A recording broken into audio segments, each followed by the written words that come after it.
Welcome to Winsoft Technologies. It's me Prakash. In this video, I'm going to tell you the solution for task number 46, that is numbers to words. Okay. So if I give input as 1, 2, 3, and I should get 1, 2, and 3 in words. Okay. Yeah.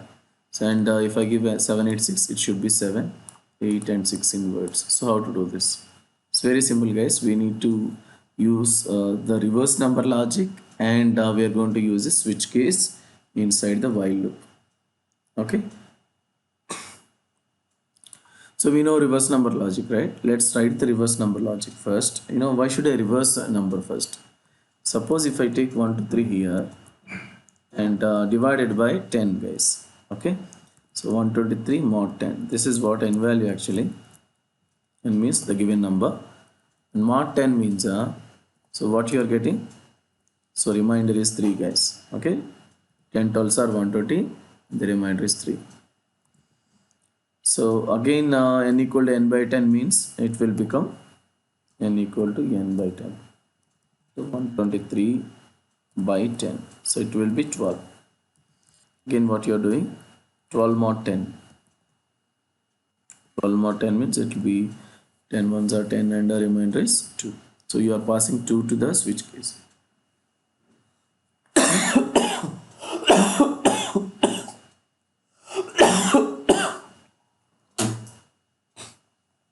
Sorry.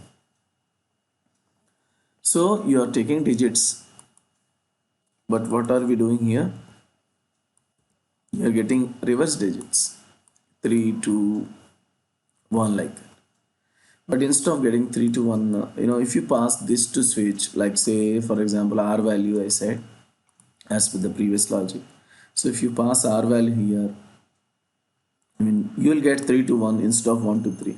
So that's the reason first we need to reverse the number. Once the number is reversed, then we need to pass to switch case. Now let us see if I say 3 to 1. So now 3 to 1 divided by mod 10.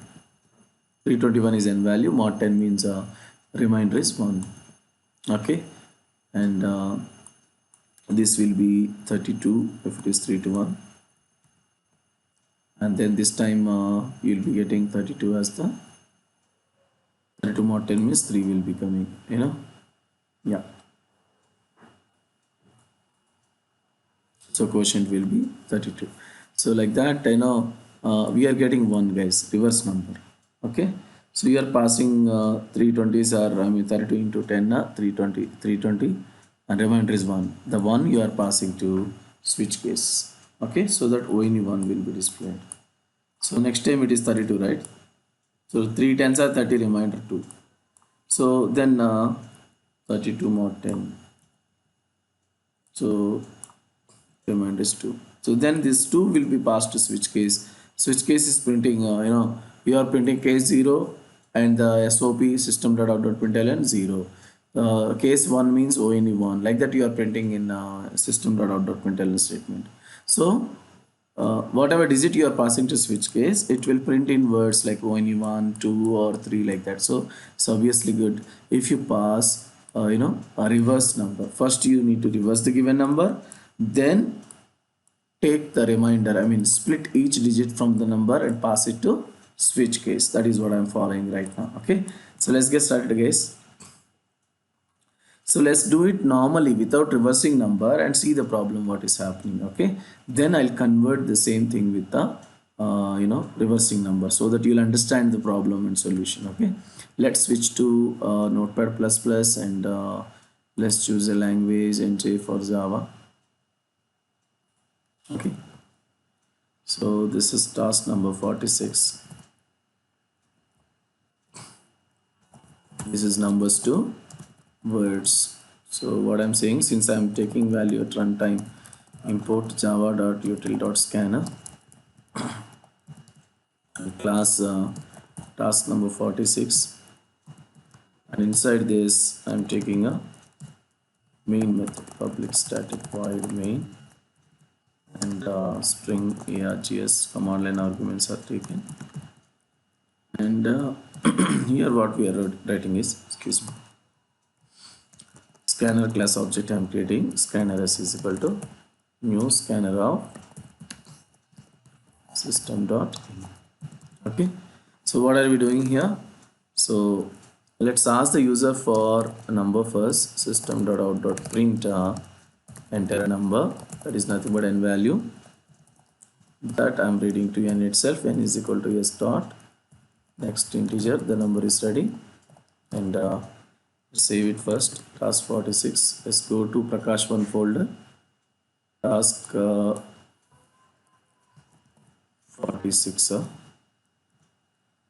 Task number 46. Task 46.java. Number is ready. And let me do normally without reversing a number and see the problem what is happening. So while n greater than 0, I'm taking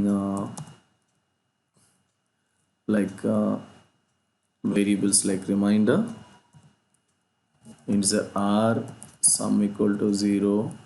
Okay, that's it. At present I'm taking only this, and so what are we doing is r equal to n mod 10, guys. We are dividing number with 10. Reminder is there in r. This I am passing to switch case. Okay, so switch of r. Okay, so case 0. 0 means system dot out dot print. Print is better because we want to print the same line, right? That is why I said 0. System dot out dot print instead of println. Break. So I'm taking case 1, 2, 3. Copy paste I'm doing. Okay, up to 9. 0 to 9. So I said 1 here. I'm sorry.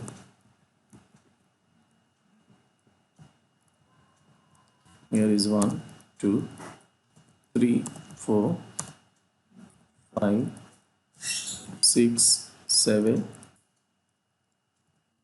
1, 2, 3, 4, 5, 6, 7.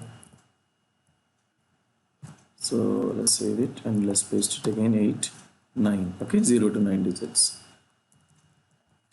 EIGST 8, 9, and then this is 8 and this is 9. Okay, let's save it. So r equal to n mod 10. Suppose 123 divided by 10. Okay, so that is r value 3, and 3 will be passed to switch case, and you are getting the respective character, and finally n equal to n by 10 because I want to go to the next digit, right? So I'm taking the quotient of n and I'm passing it again. I'm checking it 12 greater than 0. Yes, again we are coming. We are checking 12 mod 10 is okay. 10 ones are 10, remainder 2, and we are passing r. So what we are getting right now, so we are not getting 1 to 3, rather we are getting 3 to 1. That is the problem with the logic. So let's compile it and run it, guys. We are switching to command prompt cmd and e drive cd prakash 1. That is the folder I have chosen. Java C task 46.java. We are compiling it. There are so many errors here. So let's see what's the problem. Scanner class spelling mistake, SCC I entered. So remove one C here, scanner. And problem with n, it is showing, right? Cannot find symbol n. Okay, take a variable here n, integer n. Okay, now compile it. This will be solved. So let's compile it. Java C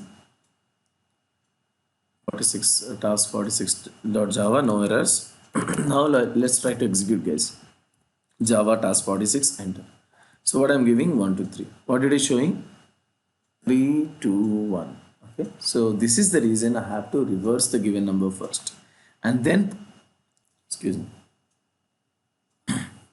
So this is the reason you need to reverse the number and then pass to the loop so that you'll get correct output.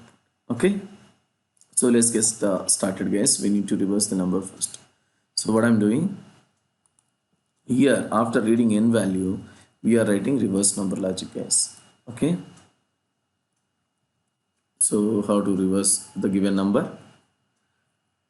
This time let's keep the variables here itself.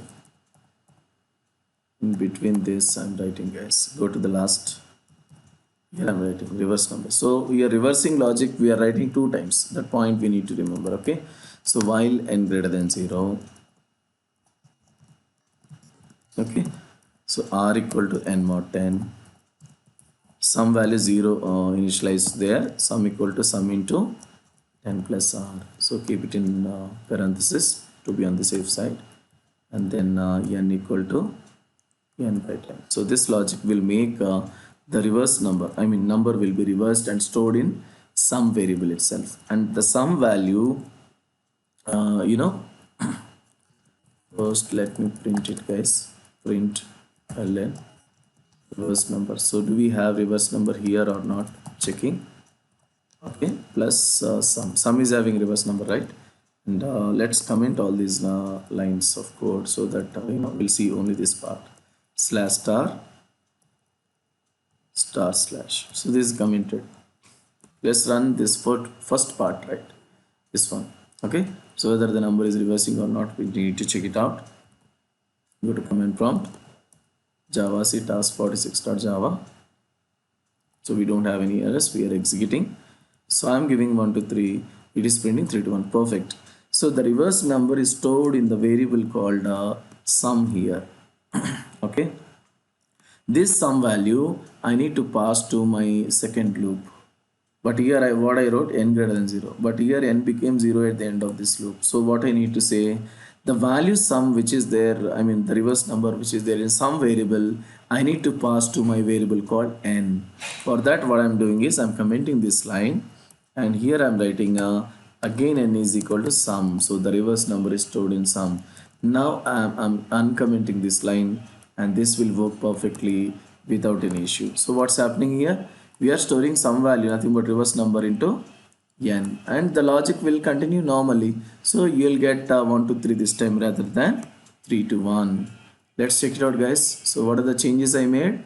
I used this logic extra for reversing number, and sum equal to 0 I said, sum equal to sum into 10 plus r, so that the reverse number is stored in some variable. And finally outside the loop I'm initializing the n value again. I'm storing n value, some value, into n itself.